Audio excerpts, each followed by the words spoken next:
immuniser les Américains contre la Covid-19 va prendre du temps alors qu'un tiers d'entre eux ont des comorbidités importantes, a déclaré jeudi la Dr Deborah Birx, coordinatrice à la Maison-Blanche de la lutte contre la maladie. C'est probablement la question la plus importante actuellement. Il va falloir des semaines, voire des mois avant que les plus vulnérables en Amérique, nous avons 100 millions d'Américains avec des comorbidités importantes, soient immunisés, a-t-elle dit à la FPAP à l'issue d'entretiens avec le secrétaire général de l'ONU Antonio Guterres et le président de l'Assemblée générale des Nations unies Volkan Bozkır.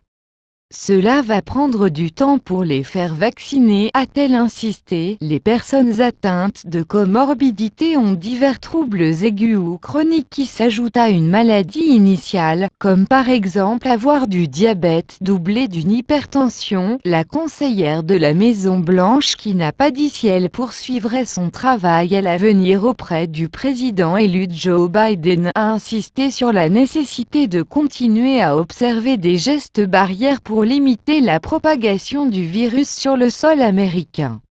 Nous savons précisément ce que nous devons faire aujourd'hui. Je sais que les gens en ont assez, mais nous ne pouvons pas avoir des rassemblements à l'intérieur. Nous devons tous porter les masques, observer de la distanciation et nous laver les mains, a-t-elle insisté. Nous savons comment changer le cours de cette pandémie. Nous avons vu l'Europe le faire en ayant recours à des méthodes de limitation claires. Elles sont en vigueur dans certains États américains, mais pas assez dans d'autres, a-t-elle déploré, sans les identifier. Dans le pays le plus riche de la planète, la Covid-19 tue parfois jusqu'à plus de 2000 personnes par jour, portant le bilan officiel à plus de 275 000 décès, selon l'université Johns Hopkins.